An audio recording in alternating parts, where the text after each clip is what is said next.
watching Veracity Hill. Here is your host, Dr. J. Well, a good day to you, and thanks for joining us here for another episode of Veracity Hill, where we are striving for truth on divine human figures in ancient Judaism. That's the question of our show today as I continue my review of Bart Ehrman's book, How Jesus Became God, the exaltation of a Jewish preacher from Galilee. So I'm each week looking at a chapter in Ehrman's book. It's about 10 years old, and this is his attempt to explain how it is that the early Christians came to believe that Jesus was this divine figure. And what type of divine figure? Well, we will get a little bit into that in today's program. There's more to come as we sort of find ourselves left on there's sort of a tentative conclusion that we might be able to draw. I want to encourage you to follow along with me each week. So go ahead and buy Ehrman's book. Let's read along together. And then I'm going to share my thoughts going through each section. And then today, unlike last week, today I thought, hey, I need to come up with a slide that describes my general critique of the chapter. So I've got just 3 points that I want to share with you towards the end of our walkthrough of chapter 2 today. Before we jump into that book, I want to talk about the Veracity Hill Book Club. So we put out an e-blast last week about the book club. There should be another one going out as well, a general newsletter for Veracity Hill. But I want to invite you to join me for the Veracity Hill Book Club, which meets on the second and fourth Tuesday nights of each month for just 90 minutes from 7 p.m. to 8:30 p.m. in just several days, a week from today. We're starting on Perspectives on Paul, 5 Views, and we're reading the introduction for next Tuesday night. So you can go ahead and buy this book and join us. If you're not local to Chicagoland, there's still a virtual link. We send out the Google Meet link. We've got a 360 camera so you can see everybody that's in the room here locally. And we would love to have you participate in our discussion as well on this book, Perspectives on Paul. So right now for Veracity Hill, we're really pumping up the books and doing a lot of book work, if you will. Not as much video response stuff. Yes, we still do that, but really doing the book work right now these days at Veracity Hill. If you want to learn more about the book club, use the website contact form to reach out to me, and I'll send you that Google Meet link. I'll also add you to the book club newsletter. We've got a subgroup that we communicate with regularly. So go to veracityhill.com, and you'll see that the contact form. Reach out to me, and we'll get in touch, and you can join us next Tuesday evening. Again, it's just the second and fourth Tuesday evening, and usually you just have to read about a chapter each meeting. So one chapter every other week, very low commitment. Come and go as you please. Would be nice to have your thoughts as part of our small group. Okay, so we already have Amateur Knight. He's tuning in with us today on YouTube. Thanks, Amateur Knight. Such a better handle than your former one. I remember what it was, but I'm not going to repeat it on this Veracity Hill program. So maybe he's reading along with us. Maybe Amateur Knight is reading along because he says, from Hail Caesar, Catholic priest, God has children, Jewish rabbi, what? And a dog too, a collie, maybe. God doesn't have children, he's a bachelor and very angry. Interesting, yeah, this is like a joke, I think. Now you put, from Hail Caesar, I once attended a paper reading at the annual meeting of the Evangelical Philosophical Society, which I try to go to every year to see some of my theology and apologetics and Phil of Religion friends. And I was attending a paper by Paul Copan. And someone sneezed, and instead of saying, God bless you, Paul, the ever-witty gentleman that he is, said immediately, Hail Sneezer. And it was just the funniest thing. I guess you had to be there. It was just too good, too good. He's a big punster, very witty guy, Paul Copan. And a great Christian man he is as well. So sometimes what you find with Christian philosophers is the intellect, but poorly developed character. There really are some great Christian philosophers who are walking with Jesus, and they are wise, virtuous men. And Paul Copan is one of those men. Okay, so let's see, what else do we have here? Oh, one more slide, of course. The pitch for your support. we need your support at Veracity Hill. There's just a few more weeks left for me to close out this $10,000 challenge match from the board of directors at Defenders Media. Please consider making a one-time gift towards this ministry. You can go to veracityhill.com/donate and make a one-time gift today. We would also love to have your monthly partnership. If it's $20 a month, perhaps $50 a month, maybe you could give more. We'd love to have your monthly support helping this ministry to continue on and to reach more people. Perhaps you want to designate your funds a certain way. I'd be happy to do so if it helps promote Veracity Hill, the work that we're doing here. And we do have costs to cover. We've got a team at Defenders Media supporting this ministry. So your help is very much needed and appreciated. So please consider partnering along with me. All right, so let's jump into episode 259, Divine Human Figures in Ancient Judaism.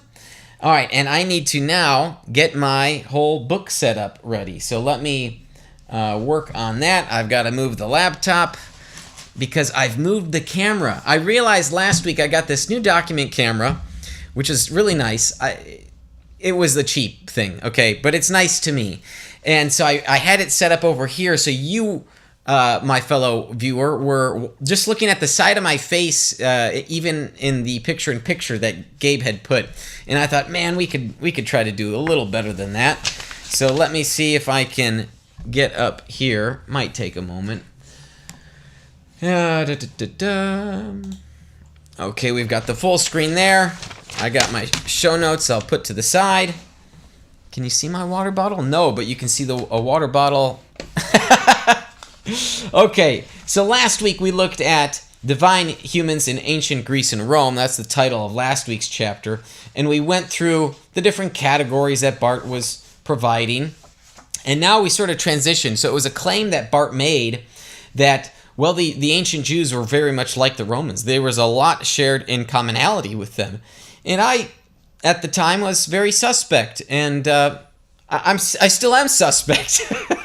What I have found with Bart in last week's chapter and this week's chapter is sometimes there's maybe we'll call it the law of diminishing returns.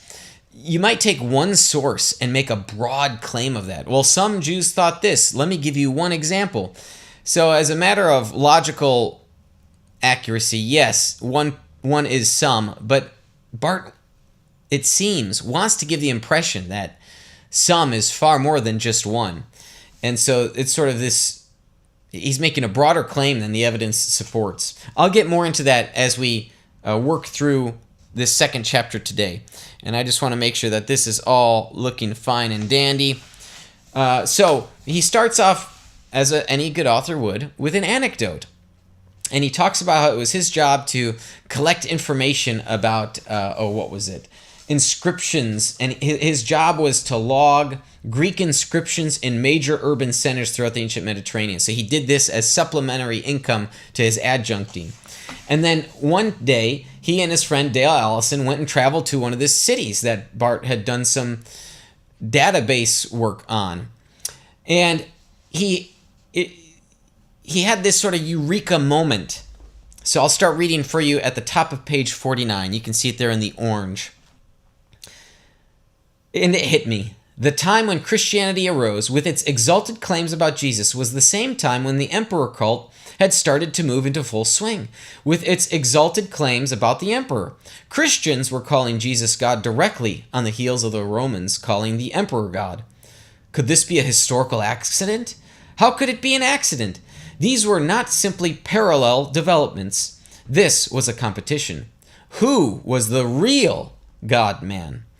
And so you begin to see here, as the reader, you begin to see how Bart wants to lead the reader along into this idea that the Jews almost manufactured this belief that Jesus is Lord. Not Caesar, but Jesus is Lord. So there is this competition between the two, and this sort of explanatory pursuit, while there's some value to it, you do get the sense that Bart is trying to be a little reductionistic here. That if we could come up with an explanation for how the early Christian Jews came to believe that Jesus was God, then we could see how it is that they were mistaken. So you do get that sense. And there will be a few things here throughout this chapter that will give you that sense. At least it did for me. But if you're reading along, I'd be happy to know, what were your thoughts? So, at the bottom of 49, so I started thinking about divine humans within Judaism. Here was the immediate enigma.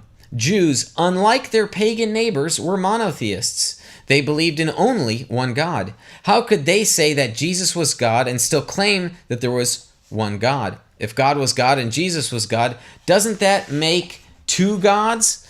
I realized that I needed to do some research into the matter to figure it out.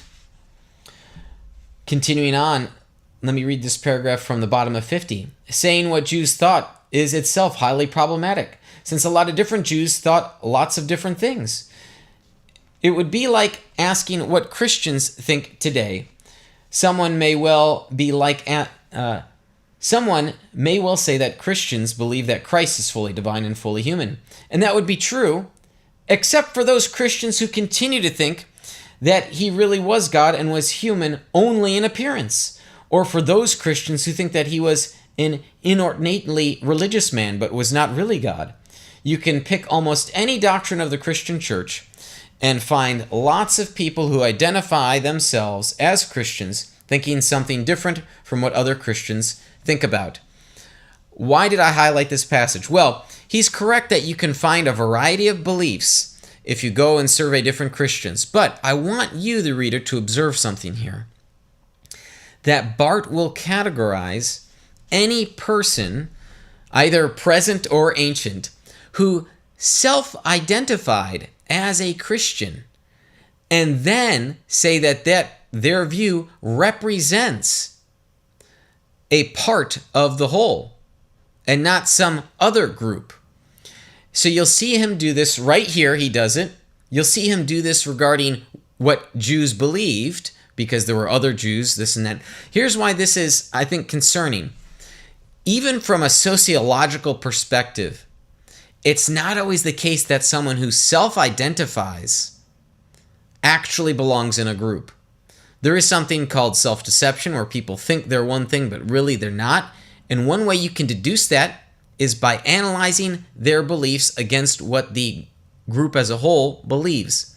So, for example, if someone calls themselves a Christian, but they don't go to church on Sunday, they think Jesus is this good moral teacher, but they don't actually read what he teaches, they don't follow what he teaches, so on and so forth. You already get the gist here, that this person is simply calling themselves a Christian because perhaps it's the cultural thing to do.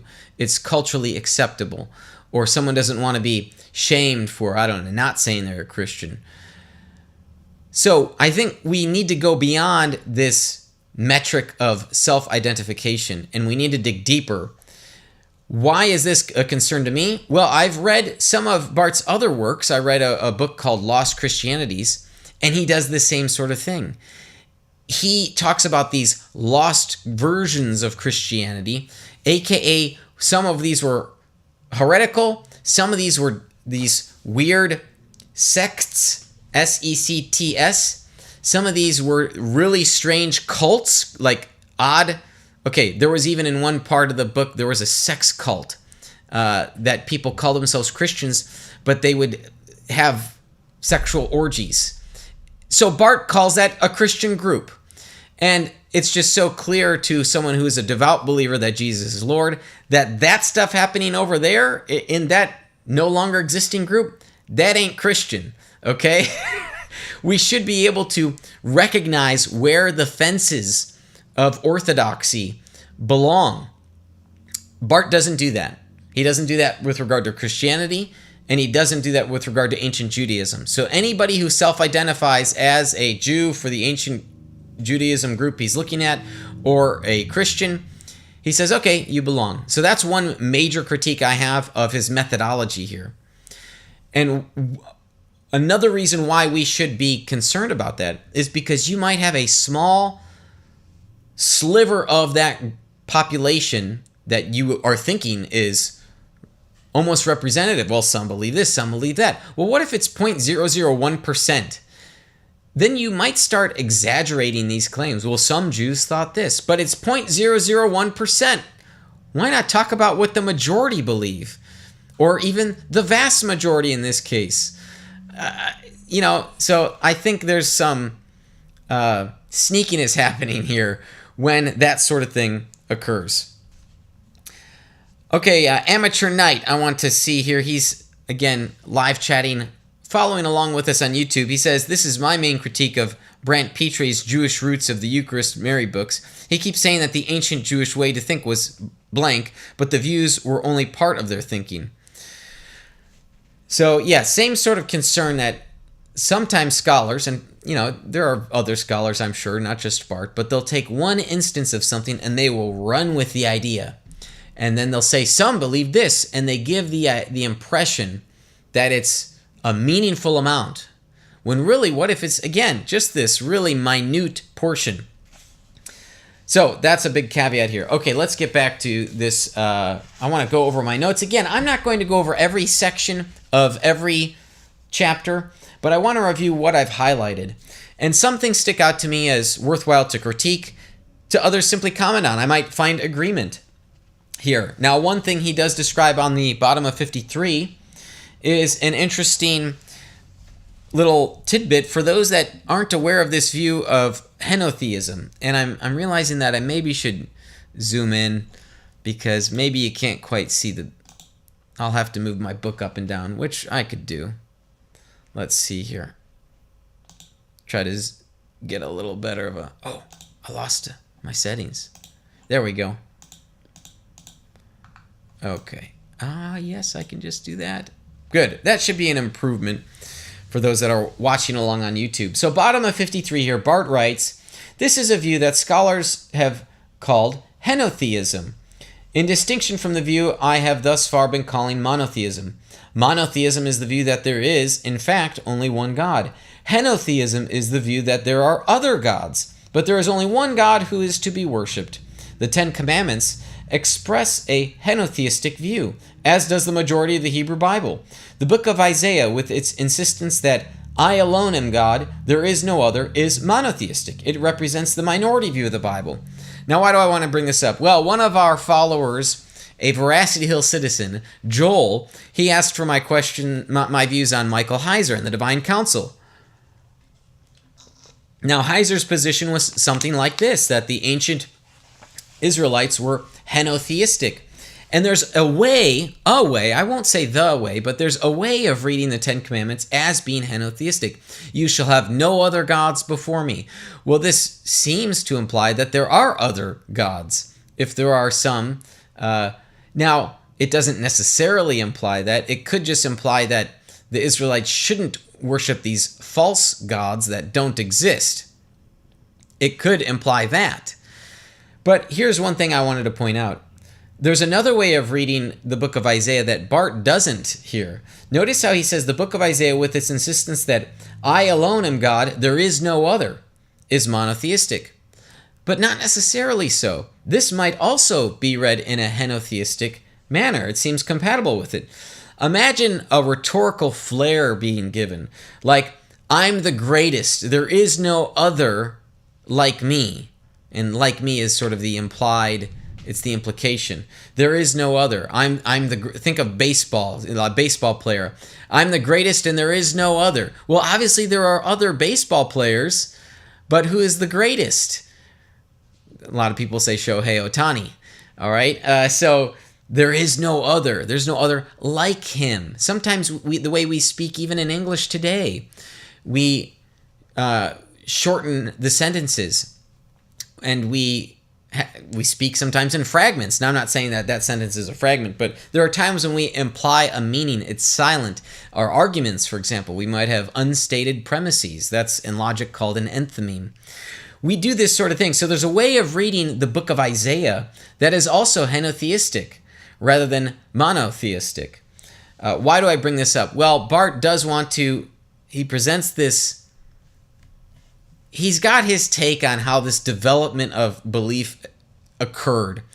And it didn't necessarily occur the way that he thinks it does. So I just wanted to bring up that nuance because maybe it's not the way Bart's proposing it is. All right, let's keep moving along. I'm looking over at my computer so I can see that what I want to talk about is in view for you, the viewer. So what is his point? He's going to be talking about here, can there be a spectrum of divinity in Judaism? He does talk about lower level divinities.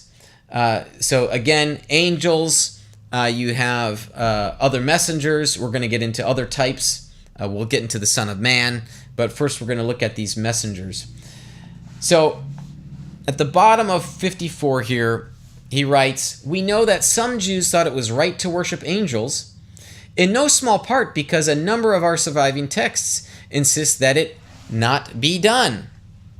You don't get laws prohibiting activities that are never performed." Okay, let me reread this again. "We know that some Jews thought it was right to worship angels in no small part because a number of our surviving texts insist that it ought not be done." Okay, what does Bart mean here? He means that the fact that there's a prohibition against it means that some Jews thought that you should do it. You should worship angels. Well, yes, some Jews did think that they should worship angels, but does that represent the group? Some people think that murdering is good, and we know that some Jews thought murdering was good is because there's laws prohibiting murder. So what sort of rational inference is Bart making here? Just because there is a law prohibiting the activity of anything doesn't mean that that thing that was being done was in fact good or righteous. So Bart's using this example of those that worshipped angels as a permissible case for this idea that some Jews thought it was good to worship angels, and so they did. So he's giving this good spin on something when in fact there's this, it actually should be a bad spin. We don't want to, one of the reasons why you don't want to worship angels is because they might be a false angel. They might actually be a demon pretending to be an angel. And so this is one reason why there's laws against that in ancient Israel. Okay, so let's move on. One category, and I had a note here, one category, a section title that he deals with is divine beings who temporarily become human. Why is this important? Well, because when we say divine human figures, divine humans in ancient Judaism, usually what we want to get at, and what Bart does get to later, is humans who become divine. We're not as much interested in the gods or divine beings who become humans. Okay, so contra gods. And this is contra gods because in Greco-Roman thinking, as we learned last chapter, you do get the gods that become like humans. But you don't get that in ancient Judaism. You don't get that. Instead, what you get are not a docetistic perspective. You do get manifestations or theophanies. But with Greco-Roman worldview, there was like this sense of a trickster happening, as we saw with the example that we learned about with Lystra, with, what was it, Mercury and another god. So they were pretending to be someone else altogether. Okay, so let's look at these examples of divine beings who temporarily became humans. Well, so here you get Bart talking about Abraham and Sarah. Genesis 16, the angel of the Lord. What I thought was interesting here was that nowhere does Bart talk about this idea of a theophany. And so I wrote it in my notes here because he simply talks about the ambiguity of it all. Is this an angel? Is this the Lord? Who is it? There is this mysterious sense behind it, but there's one way of interpreting the story, that it was God appearing to Abraham and Sarah. And note how he quotes a New Testament scholar, Charles Gieshin, here. This is how he expressed it, that this angel of the Lord is either indistinguishable from God as his visible manifestation, or he is a distinct figure separate from God who is bestowed with God's own authority. And I'm very comfortable with those two options. But I don't think that Bart is comfortable with those two options. I think Bart would opt for another option, something like Abraham and Sarah were imagining things. Okay, so let's move on here. This was a longer chapter. We have instances of a wrong category here. Let's see here. Okay. Let's make sure I've got that centered. Okay, so one sub-conclusion Bart comes to is that angelic beings, called children of God, can be called gods. And in a variety of texts, we find such beings become human. Here I might turn to some instances outside the Bible. In a Jewish text that probably dates to the 1st century, the prayer of Joseph, we find the Jewish ancestor Jacob speaking in the first person and indicating that he is in fact an angel of God. Well, so why have I titled this a wrong category? Well, because it's a wrong category because this is Jacob who has now become an angel, which is actually the next section. Humans who become angels. This is not actually other angels as God and human, but rather Jacob, if you read how Bart talks about this story from this 1st century text, really is a human who has become an angel. So he's got this in the wrong type of category. Okay, let's see here. Let's go to a sub-conclusion here on page 61. To summarize our findings to this point, the angel of the Lord is sometimes portrayed in the Bible as being the Lord God himself. Okay, so this would be then actually the angel may depend on translation. Again, angel, is it a capital A? Is it messenger? Is it someone who brings a message? Okay. So there's maybe connotations that we're carrying into our interpretation of the text that we need to be careful not to include. And he sometimes, continuing on, sometimes appears on earth in human guise. Still, other angels, the members of God's divine council, are called gods and are made mortals. And yet other angels make their appearances on earth in human form. Still more important, some Jewish texts talk about humans becoming angels at death, or even superior to angels in worthy worship. The ultimate relevance of these findings for our question about how Jesus came to be considered divine should already begin to become apparent. Well, I'm a little hard-nosed, and so it's not quite becoming apparent to me quite yet. So he's got to spell it out for me. So he quotes Larry Hurtado, and I'll just get to what Ehrman describes. In other words, if humans could be angels, and angels humans, and if angels could be gods, and if, in fact, the chief angel could be the Lord himself, then to make Jesus divine, one simply need to think of him as an angel in human form. And there we have it. There's the reductionistic sub-conclusion. I think this hypothetical syllogism is actually greatly flawed on a number of points. So let me just talk about this briefly. And I'll re-quote it for you for those that are listening just in audio. In other words, if humans could be angels, and if angels could be gods, and if, in fact, the chief angel could be the Lord himself, then to make Jesus divine, one simply needs to think of him as an angel in human form. This argument needs to be further refined in order to be a bit more successful.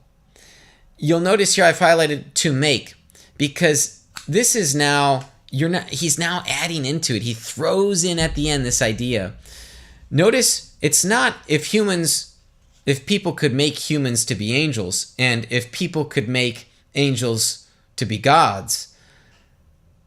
It's if humans could be angels. So we already have this addition that is sort of slipped in here in this argument that causes some trouble in terms of logical validity.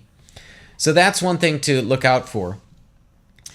But also here, and if in fact the chief angel could be the Lord himself. Well, but then if it's the Lord himself, then it's not actually a mere angel. It's something else. It's like in Aladdin you have the prince doesn't pretend to be a poor one. It's the other way, but it's this sort of disguise happening, a mysterious visitor that's occurring. Okay, let's keep going on here. Divine beings who beget semi-divine beings. I didn't have much to reflect on in this section. I just had this one highlight at the end. And so here we have a view even closer to that found in the pagan myths. The offspring of the union of divine and human beings are more divine beings, in this case the demonic forces that plague the world. So he talks about in this section the Nephilim, the angels that look down upon the human women and they give birth to the Nephilim, the giants. I'm not going to get into that, but for the purpose of this studies, you have these semi-divine beings. But notice that they're demonic in this Jewish understanding. Okay, let me take a look at the time here. All right, we'll take a break here. When we come back, I've got a few more thoughts. We're going to get into a really important topic on the Jewish understanding of the Son of Man and who is this Son of Man in Daniel. I know I've talked about it on the program in the past, but I want to bring that up. That's sort of going to be the main driving force for the rest of the program today. We'll talk about the Son of Man. We'll talk about some other concepts of divine figures, but they're not really humans, so I don't know why Bart included them. I have a suspicion why, so I'll talk about that after this short break from our sponsors. You're listening to Veracity Hill with Dr. Kurt Jarris.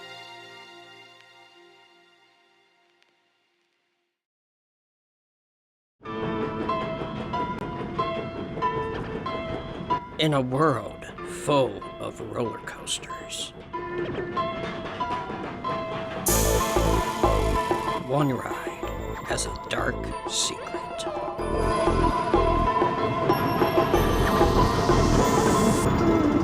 Gabby Goes to Ludicrum, the first adventure of Doorway Group, a new series for young travelers. Evangelical Christians are talking about hell. What if we believe what we believe because we've always believed it? What if the gospel is really a matter of life and death? We want you to open your mind, open your Bible, and rethink hell. At rethinkinghell.com, evangelicals look at what the Bible says about hell, putting conventional and controversial views to the test.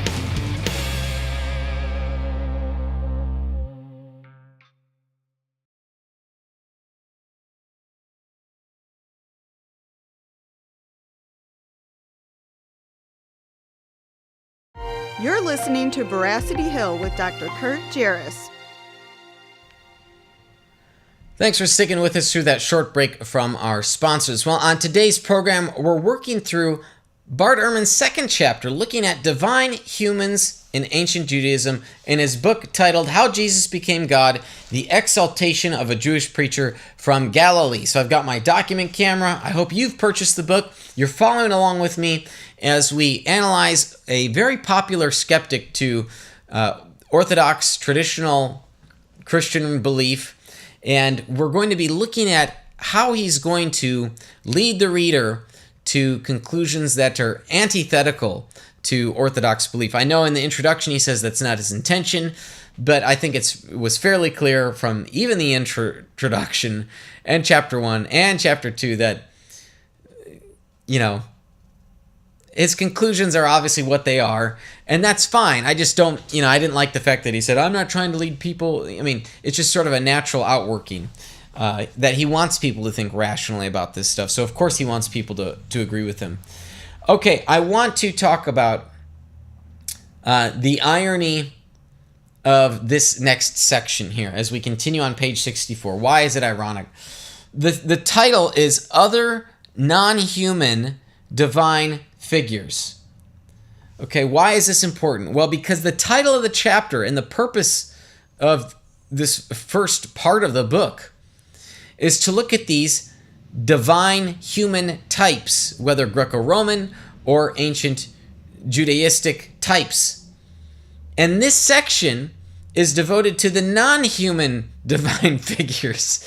So I don't know exactly how that's going to help his case, but first let's talk about this Son of Man. Now the Son of Man's different in that it's a type of human, one like a Son of Man. There's a human likeness to this figure. But I really did like this subsection because of what we can conclude about this special figure from human history.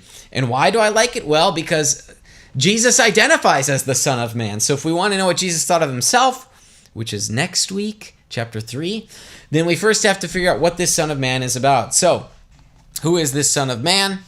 Let's see here if that's good enough for you. I think I've got that in position here. So, what's important, again, my highlights here. This Son of Man figure, which you can read about in the book of Daniel, you can read about in 1st Enoch. He was always God's chosen one. He sits on, one who will sit on God's throne. He will judge all the works of the holy ones in heaven above, weighing in the balance their deeds. He himself is eternal. He shall never pass away or perish before the face of the earth. For now, it's enough to say, this is Bart, it's enough to say that it comes from the Hebrew word for anointed and originally used for the king of Israel. He's talking about this, the term Messiah here. God's anointed one. Now the ruler anointed by God is not a mere mortal. Why is this important? The Son of Man is not a mere mortal. He is a divine being who has always existed, who sits beside God on his throne, who will judge the wicked and the righteous at the end of time. He, in other words, is elevated to God's own status and functions as the divine being who carries out God's judgment on the earth. Let me get my pen here so you can see me underline this. He is a divine being who has always existed! Exclamation, exclamation. Okay? Now, if you can show that Jesus believed himself to be the Son of Man, then it logically follows that Jesus believed himself to be one who has always existed. That's going to come in handy for us in the next couple weeks. Okay, let's get to this different subsection, the two powers in heaven. What is this two powers in heaven idea? Well, it became clear to certain Jews that there are these other divine figures, and there is this otherness. There is this, in Daniel 7, there's this figure independent of God who's given eternal power and dominion. Okay? So, there is this sense that, well, there's God, there's only one God, this monotheistic sense, right? But then there's someone else who also has this somethingness, this essence. And you're going to get into, in the next section, this divine hypostasis. There is a being which shares the essence of God. Sound familiar? I hope it sounds familiar. And so Bart here is drawing upon ancient Jewish beliefs here. And notice here he says on page 69, the rabbis of the 2nd, 3rd, 4th, and following century CE, so this would be post-early Christian, this is in the Christian world now, talk about a heresy that's arisen in the Jewish community. Messianic Jews. right? Because there were certain Jews that did come to believe that Jesus, in these first few centuries, CE, AD, in the year of our Lord, that there is a person that is consubstantial with Yahweh.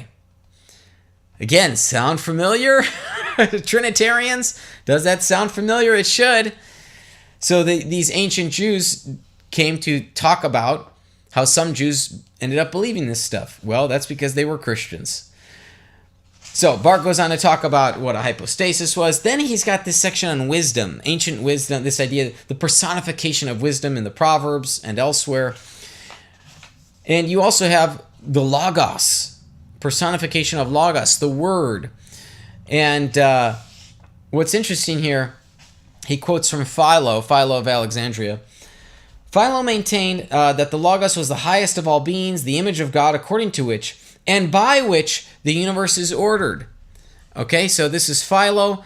Now you get this, think John chapter 1. In the beginning was the Word, and the Word was with God, and the Word was God.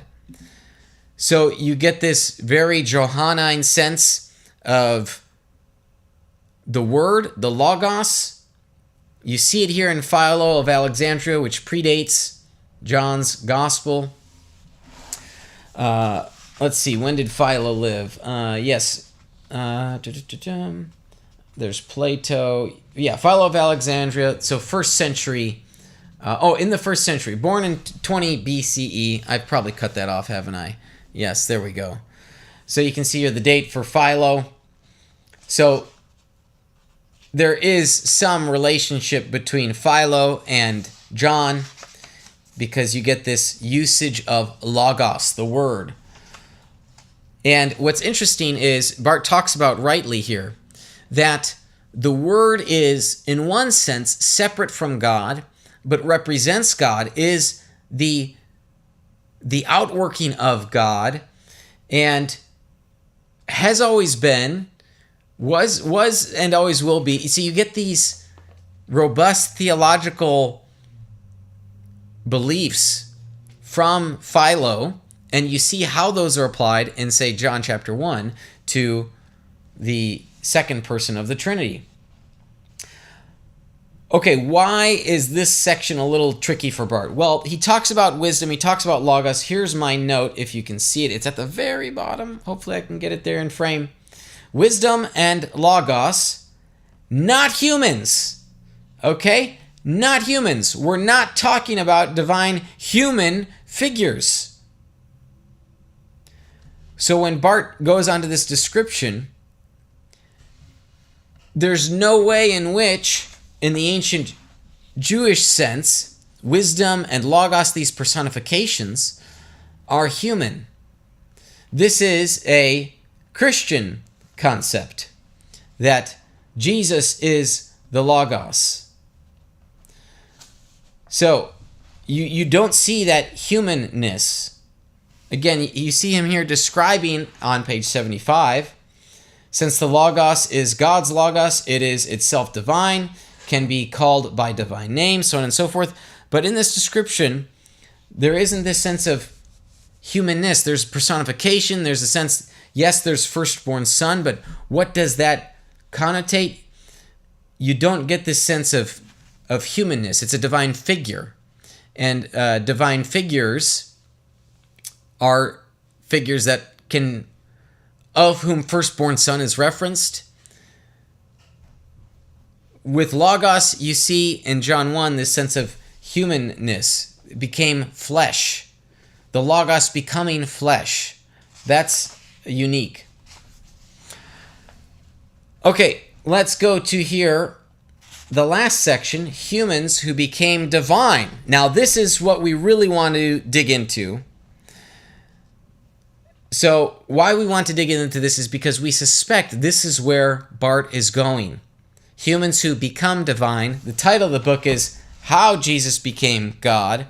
So you get this sense of, from Bart's perspective, Jesus is merely human, but he becomes divine in some way, some sense, and Bart's got to create a narrative, a story to get us there. So how is he going to do it? Well, let's start with the King of Israel. Basically, it's this idea from the Old Testament you see in 2 Samuel that a king could be adopted as son. I will be a father to him, and he shall be a son to me. So you get this sense of adoption.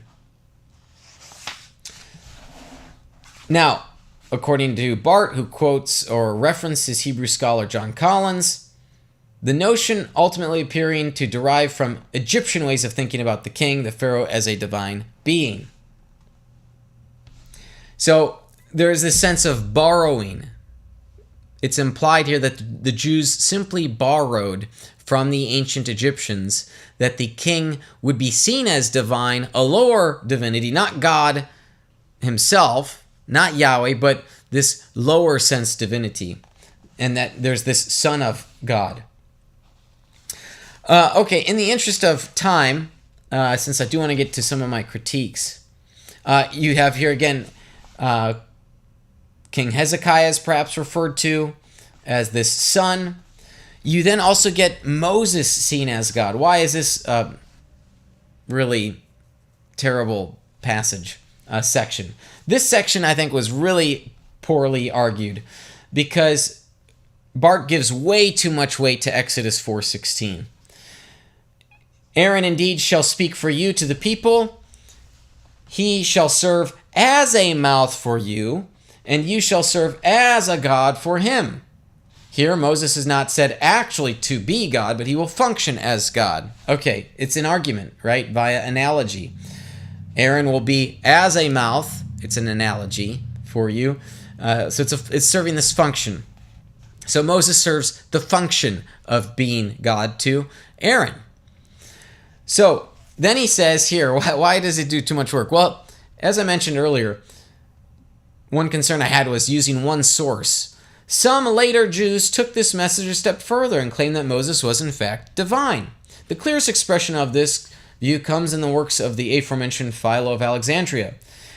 And then you basically have Bart providing quotes from Philo, a single source, a single author. There are multiple documents written by Philo that he quotes from.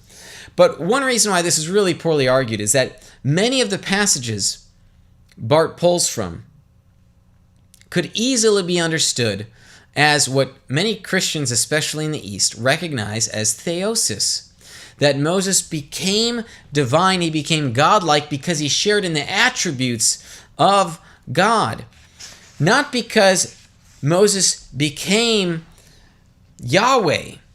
Not in that sense, and not even in the sense that the Egyptians thought that Pharaoh was a god among men, and to have authority and rule over them, but rather the sense that Moses was becoming godlike. And in that regard, we do need to rightly understand in what sense. And that's one thing Bart does talk about, these clarifications. In what sense? In what sense is it that someone is claimed to be divine? And I perceive that Bart didn't do justice to the Moses idea that Moses is divine. But also, and you might read this chapter coming away thinking that, well, boy, we've got this reductionistic narrative. Now, oh man, we can explain how Jesus could become divine.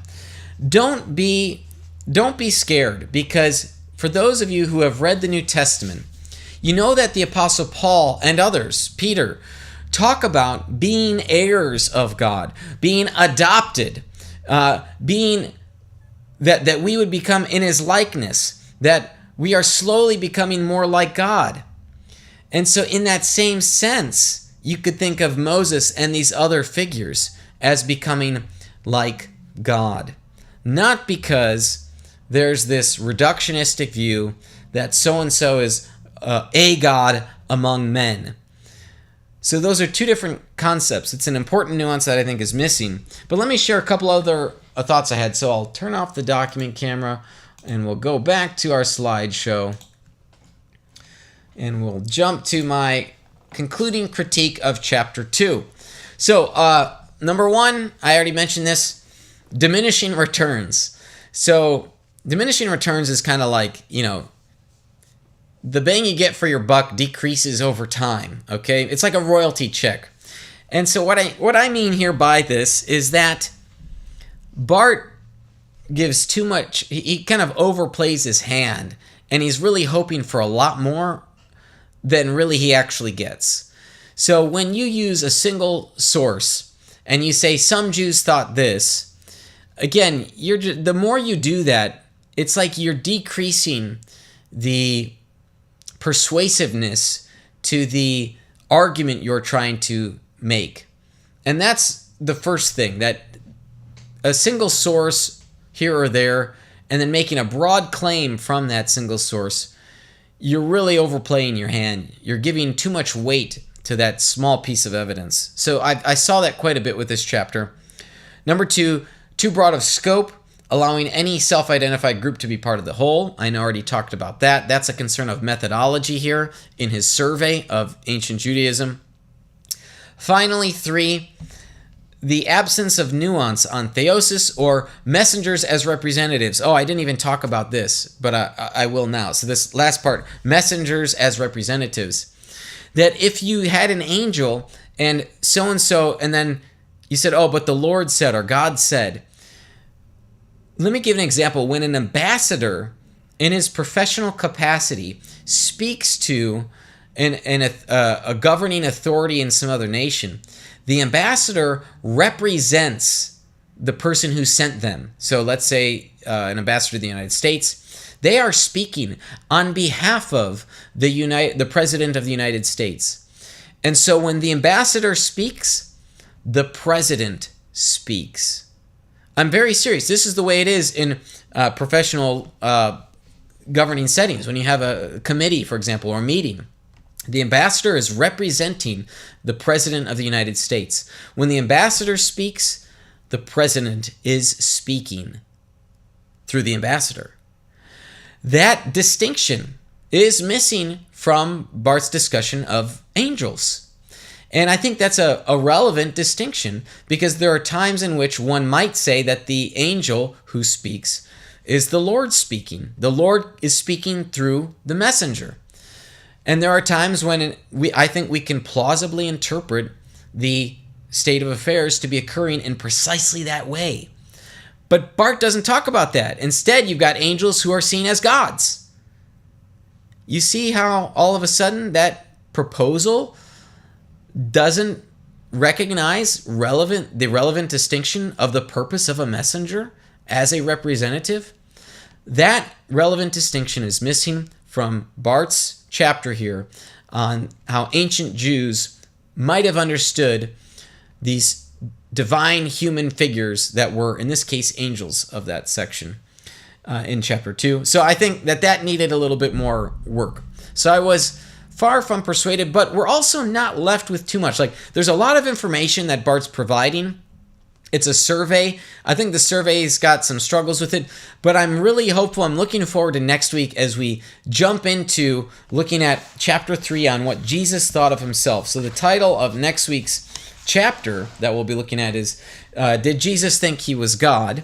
And so we'll be getting right into the meat now of the Gospels, I assume, and seeing how Bart interprets the Gospel accounts, Matthew, Mark, Luke, and John, so that we can try to grasp our mind around what is it that Jesus thought of himself.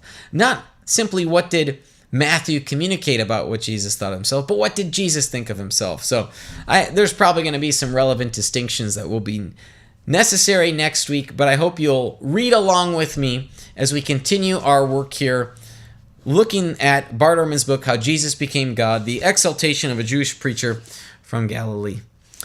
Before I sign off, we did have one question from a listener.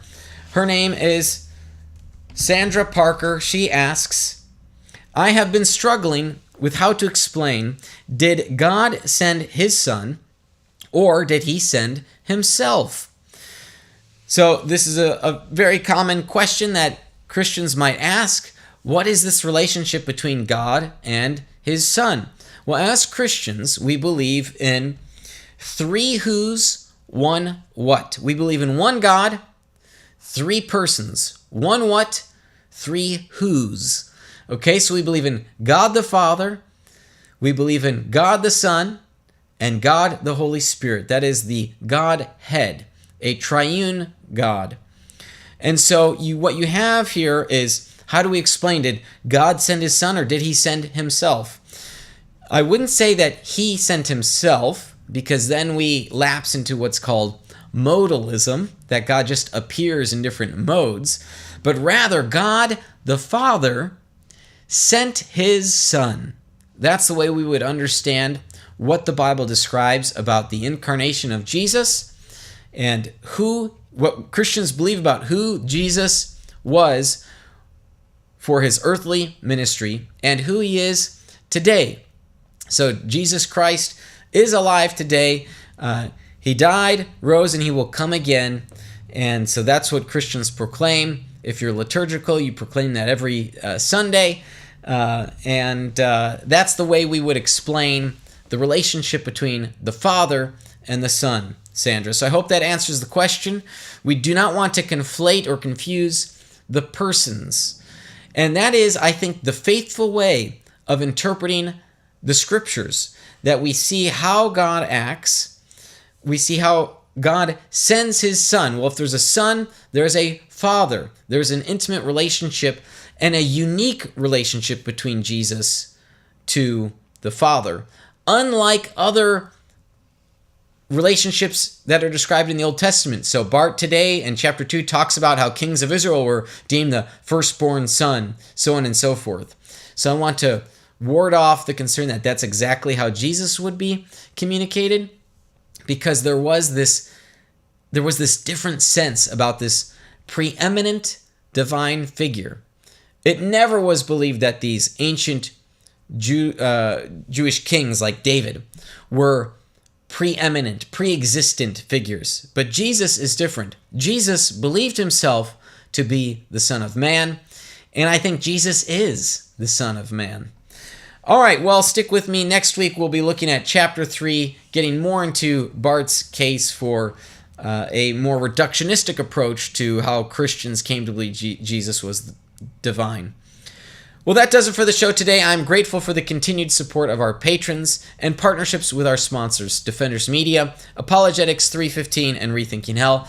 I want to thank our technical producer, Gabe. I heard him in my ear. We've got a nice little talkback feature working, so it's going great again. I want to thank the rest of the team at Defenders Media for all the great work that they do. Kyle, Beth, Sophia, Mark, Dante, Kevin, Peter, and some others as well. So thank you to the team there. And last but certainly not least, I want to thank you for watching or for listening in as we're striving for truth on divine human figures in ancient Judaism. This has been Veracity Hill, a viewer and listener supported program. For more resources, including past shows, visit veracityhill.com.